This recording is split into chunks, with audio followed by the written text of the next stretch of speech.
project is a type of 3D printing called bioprinting, led by Dr. Anthony Atala at the Wake Forest Institute for Regenerative Medicine in North Carolina. The premise is simple. Send a scanned image of a body part to the printer, and the machine starts building. Ears, noses, fingers.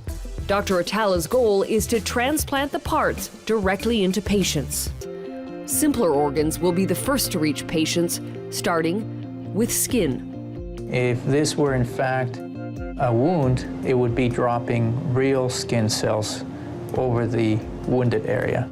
The skin printing project is being funded by the U.S. military with the hope of treating injured soldiers in as little as 5 years. The technology has been around since the mid-'80s, mainly used for prototyping in industrial settings.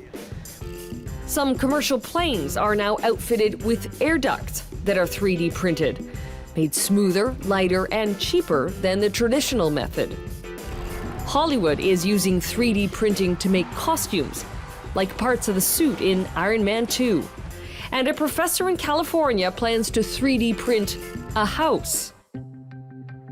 If you think about the evolution of humans, we like to distinguish ourselves from other animals by the ability to make tools. And 3D printers are perhaps the ultimate tool. But what happens to laws and regulations when you have a tool to print anything?